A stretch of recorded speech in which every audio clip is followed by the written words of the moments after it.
matematika. Di video kali ini kita akan belajar sedikit tentang identitas trigonometri. Identitas trigonometri itu sebenarnya punya banyak rumus. Nah, ini yang akan kita pelajari beberapa saja. Jadi tidak hanya kita yang punya identitas, tapi matematika juga punya identitas. Banyak ya.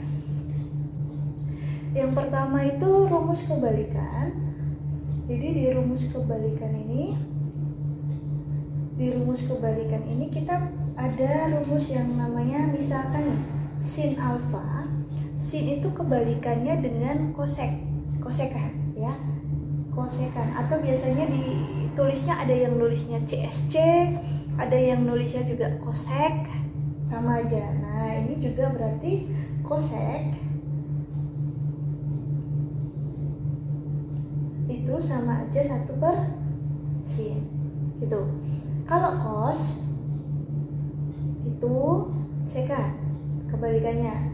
Berarti kalau sekan itu cos gitu. Nah, kalau tan itu kebalikannya cot atau cot tangan. Nah,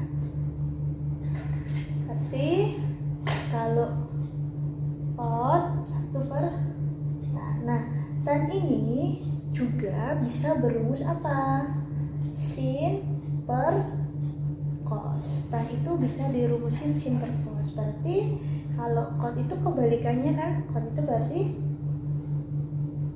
cos per sin. Nah, ini untuk rumus kebalikan. Nah, ada lagi yang rumus trigonometri lain. Yang pertama, sin kuadrat alfa tambah cos kuadrat alfa sama dengan 1. Nah, dari satu rumus ini kita bisa menjabarkan rumus yang lain.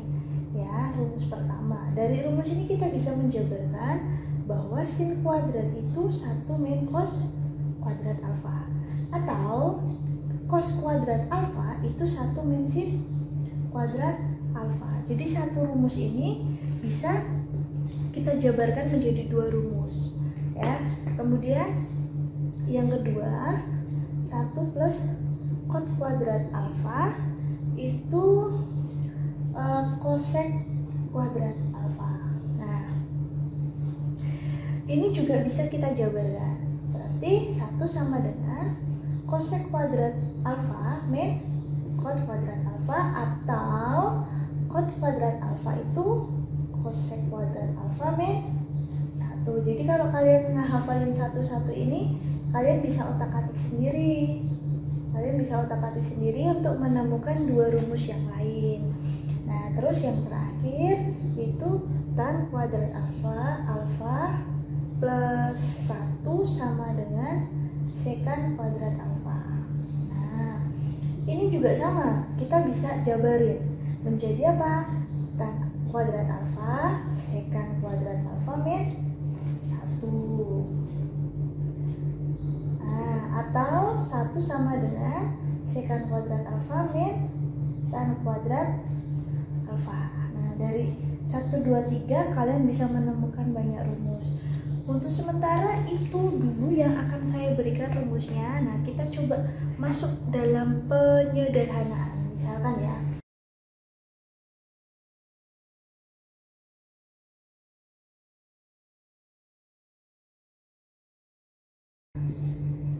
diminta untuk menyederhanakan. Caranya gimana? Kita ingat-ingat ya, 1 plus tan kuadrat alfa tadi berapa? 1 plus tan kuadrat alfa tadi sama aja sekan kuadrat alfa, bener kan? Nah, kemudian 1 plus cot kuadrat alfa itu tadi juga apa? Kosekan kuadrat alfa ya, kosekan kuadrat alfa. Nah, setelah ini bagaimana? Coba kita jabarkan. Tan itu apa? Tan itu kan sin per cos, berarti kan sin kuadrat per cos kuadrat alfa dikali kosekan kuadrat alfa. Kosekan itu sama aja kebalikan dari apa? Tadi sekali lagi, kosekan tadi kebalikan dari sin, berarti bisa saya tulis sin kuadrat alfa. Nah, ternyata di sini bisa kita kecil, jadinya sekant kuadrat alfa per cos kuadrat alfa. Tadi sekant kuadrat alfa, sekant itu kebalikan dari cos, berarti kan 1 per cos kuadrat alfa bagi cos kuadrat alfa. Karena dia pembagian, berarti kita, oh ini maaf ini 1 per ya, ini 1 per, sebentar ada kesalahan. Nah, tadi kan atasnya 1 ya, 1 per cos kuadrat alfa. Nah ini kita bisa balik dulu nih, sekant kuadrat alfa dikali cos kuadrat alfa. Nah sekant tadi 1 per cos, berarti hasilnya 1. Bentuk sederhana dari ini semua ternyata satu saja. Begitu ya. Jadi tan 1 tambah tan kuadrat alfa tadi sekant kuadrat, ini juga menjadi kosekant kuadrat. Ternyata tan kuadrat itu kan kita bisa ubah sin kuadrat cos kuadrat, bisa kita coret sisanya 1 per cos kuadrat. Nah karena dia pembagian, kita ubah jadi perkalian. Jadi kan cos kuadrat alfa plus 1, nggak perlu ditulis ya. Nah kita ubah. Itu contohnya. Oke, kita coba contoh lagi. Oke, kita coba contoh lagi.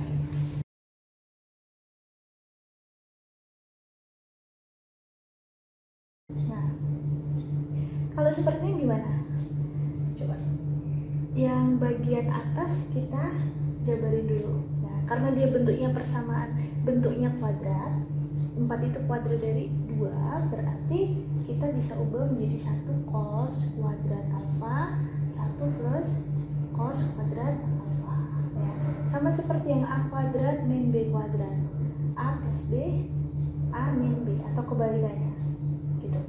Ya, per 1 plus cos kuadrat alfa. Nah karena perkalian berarti ada yang sama ya, berarti boleh dicoret-coret, boleh dihabisin, kita habisin ya. Ini kan sama aja, sama ya, karena dia perkalian. Habis 1 min cos kuadrat alfa. Ada yang masih ingat tadi ini apa, masuk ke mana?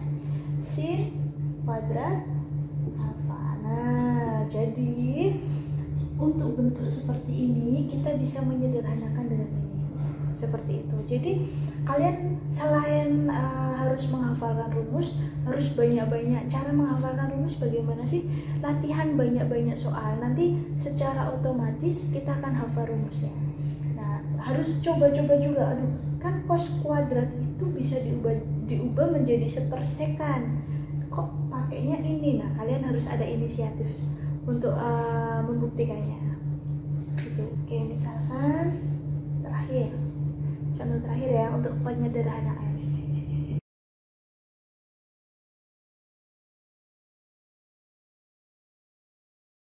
Nah ini coba kita ubah. Nah kalau ini kan berarti yang bisa diubah ini, bisa diubah ini, bisa diubah ini, bisa diubah, semua bisa diubah. Tapi jangan langsung mengubah semuanya.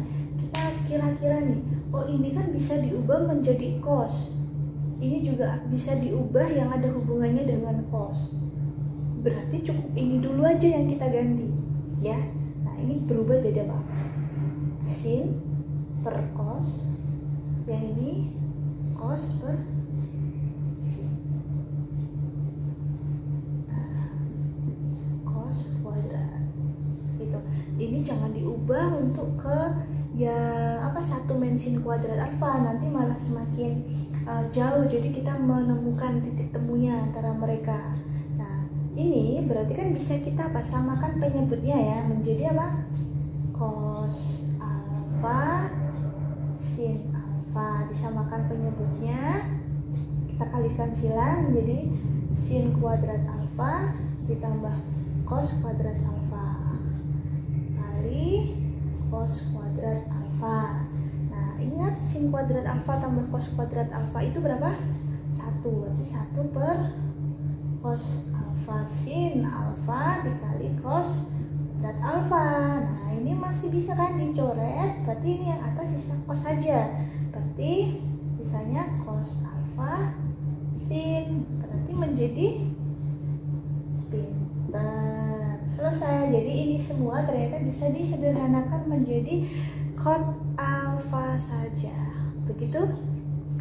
Semoga bisa dipahami, rajin-rajin ya nanti ya untuk latihan supaya nanti bisa menghafal rumusnya.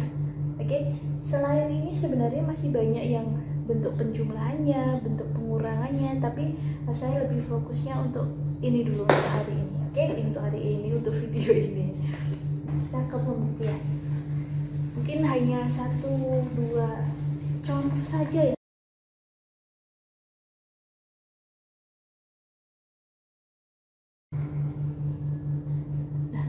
Kalau misalkan diminta untuk pembuktian yang nama buktikan bahwa ini adalah ini, berarti buktinya pasti benar atau enggak? Pasti benar. Jadi kalau buktikan bahwa cintamu itu benar adanya, itu harus dibuktikan, harus benar gitu ya, harus benar. Jadi kalau nggak benar ya itu bukan pembuktian. Nah sekarang caranya bagaimana? Sama seperti tadi, apakah cos kuadrat alfa itu bisa kita ubah menjadi tan kuadrat alfa? Enggak ya. Nah, apakah tan kuadrat ini sebenarnya banyak cara bisa kita ubah ini menjadi sin kuadrat cos kuadrat, boleh. Nah, ada cara lain karena kita sudah tahu 1 tambah tan kuadrat alfa itu berapa? Sekan kuadrat, berarti kita bisa ubah cos kuadrat alfa dikali sekan kuadrat alfa gitu toh. Nah sekarang cos kuadrat alfa dikali sekan itu kebalikan dari cos, berarti 1 per cos kuadrat alfa. Bisa dicoret 1 sama dengan 1, terbukti. Nah biasanya pada bilang gini, gak kepikiran untuk sampai ke sini gitu. Ternyata kepikirannya memakai perubahan sin dan cos, nggak apa-apa, tapi agak panjang biasanya. Jadi misalkan dijadiin sin kuadrat plus cos kuadrat, nah seperti ini, dengan 1 nggak apa-apa, kita samakan penyebutnya, kan berarti jadi cos kuadrat alfa tambah sin kuadrat alfa per cos kuadrat alfa. Nah berarti kan dicoret karena perkalian ya. Ini jadi apa? 1 toh, 1 sama dengan 1, sama, terbukti. Banyak jalan untuk menemukan ini, tapi jalannya bukan nyontek ya, itu bukan jalan kebenaran gitu, jalan kesesatan ya. Jadi seperti itu pembuktiannya. Oke, mungkin 1 contoh ini saja. Gimana, sudah pusing ya? Mungkin di video kali ini cukup untuk pembuktian dan juga menyederhanakan dengan sedikit dari beberapa rumus trigonometri. Ini belum masuk ke sudut rangkapnya, jadi hanya sebatas ini dulu, pelan-pelan. Semoga mudah dipahami, semoga kalian menjadi lebih senang lagi belajar matematika, lebih mudah memahaminya. Oke, terima kasih sudah menonton. Sampai ketemu di video selanjutnya. Tetap berkarya, tetap positif, dan tetap menjadi pribadi yang fantastis. Bye-bye.